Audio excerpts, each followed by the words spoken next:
let's talk about ultra-near-field monitors. What are they? What are the pros and cons? And do you want them in your studio? Let's get into it.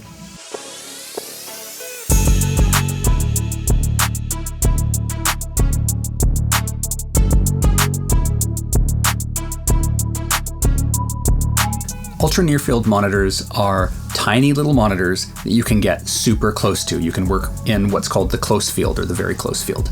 And these ones you see behind me, which are the DMAX SuperCubes 5, are a great example of that format. It all kind of started back in 1960 with the Oratones. And typically they're very small square boxes with a single driver, which means that one driver is producing all of the frequencies and there's no crossovers.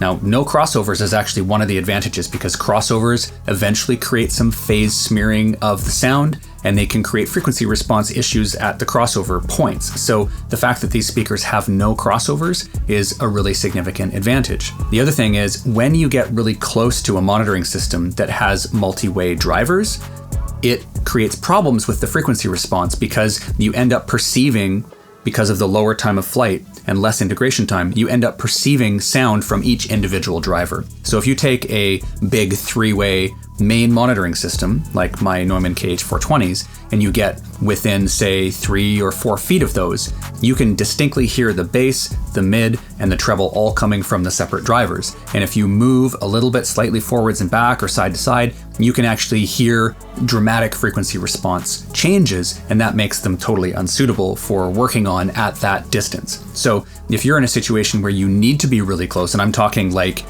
0.8 to 1.2 meters, that would be 2 foot 8 inches to about 4 feet.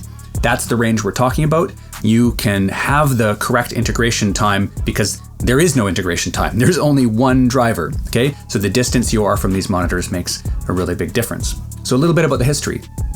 Back to 1960, we were dealing with control rooms that really hadn't figured out a lot of the acoustical problems. At that point in time, studio designers were building rooms and then they were using room EQ and they were using third octave band filtering or EQ to be able to correct frequency response deviations using pink noise. And that approach just wasn't working. Like, it didn't have the resolution that we have today in the testing equipment and in the EQs they were using. So you had these rooms, and even though they would look technically coherent and look like they would translate from room to room using these pink noise tests, really if you took a song from room to room to room, it sounded quite different. And so engineers became distrustful of working in these rooms and listening on the main monitors. So they came up with a solution of using these close field or ultra near field monitors. And that's when the Oratones came on board.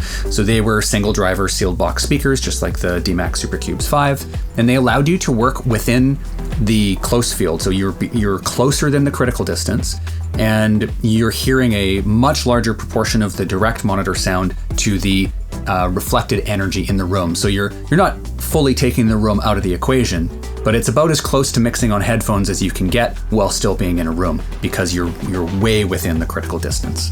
So what are the pros and the benefits of using these ultra near fields?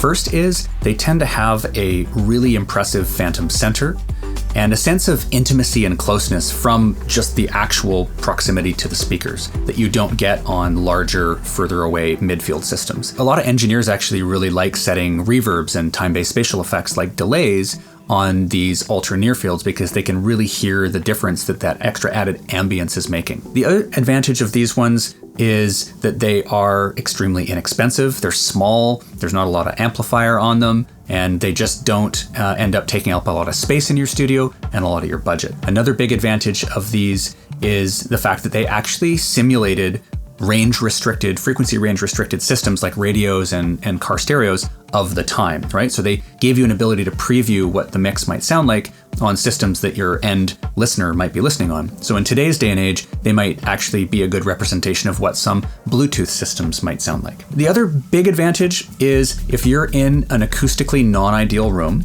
then they can help you to partially take the room out of the equation. And the way they do that is by getting closer and closer to the monitors and listening quieter.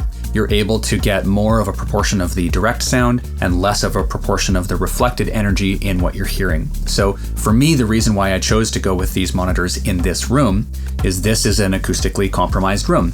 It's pretty good. I have a ceiling cloud, I have full range broadband trapping in this room, but I certainly wasn't able to achieve perfect symmetry in this room.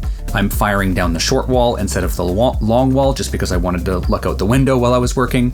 And there's a few other acoustics compromises in this room because this is a multi-purpose room that I share as an office space and as a movie theater for my family. So it's far from acoustically ideal, and these monitors allow me to work much more closely to them, and that format just really works for me. I'm hearing the monitors, I'm hearing less of the room, and it works out great. So what are the cons? What are the downsides to working on these speakers?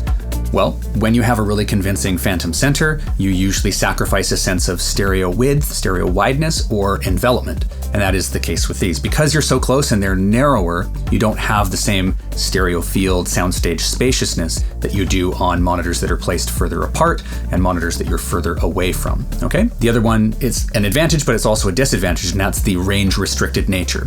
These just do not produce very much low end. They produce low end, and in fact, these ones that I have are plus minus a couple dB down to 50 hertz, but there just isn't a lot of energy down there. So if you're mixing styles of music like hip hop or pop or electronic music that have synthesizer bass and big kick drums, you might want to check on another referencing system like headphones or a monitoring system with more low-end frequency extension to really nail your mix. These monitors would really only be suitable as a nice pair of secondary monitors if that's your main genre of music. If you're mixing singer-songwriter stuff that doesn't need to be as bass dominant, then you might be able to get away with these as your main monitors. Other disadvantages is they have a high amount of directionality, and that is because of the interplay between wavelengths and the size of the driver producing those frequencies. So when you have one driver that's like 3 to 5 inches wide, and it's producing these super short high frequencies, it's going to make them really beamy like a laser beam. And the directionality of them, the directivity index of the speaker, is going to be such that you can really only hear those frequencies when you're right on axis with it. So with these Ultra-Nearfields, if you move a little bit off axis, you get high frequency roll off. So that makes them unsuitable for anything other than a single engineer in a perfect and fairly small sweet spot. So I use them when it's just me, but I can't have somebody sitting next to me, okay? So if you ever want to have multiple people in a room, you have like a producer and the artist and the engineer, you can't do that on these speakers. They're really, because they're so directional, they're optimized for one single person. So determining whether these are right for you, you're going to want to weigh in on all of those factors. You know, you want to consider your budget, you want to consider the room that you're in, you want to consider the style of music that you're going to want to work on, and whether these would be suitable as main monitors or as secondary monitors for you. The way I use them, because I am a bass music oriented engineer, I have large 3-way mains that have frequency response that goes down to 26 hertz in my control room, and I use these really as my mains in this secondary studio. So they really are a supplementary or secondary set of monitors. And you know, they're under $1,000 typically to purchase these. These are, I think, about 850 euros or 850 US dollars. That makes them very economical monitors to be able to purchase when you're on a budget and you're building your studio. And if you understand the restrictions and their kind of personality that they have, then they can be a great and indispensable tool in your arsenal. Right on. I hope you found that useful. If you did, please give the video a thumbs up, subscribe to the channel if you haven't already, and drop me a comment and let me know what you thought about this. I'll catch you on the next video. Happy music making.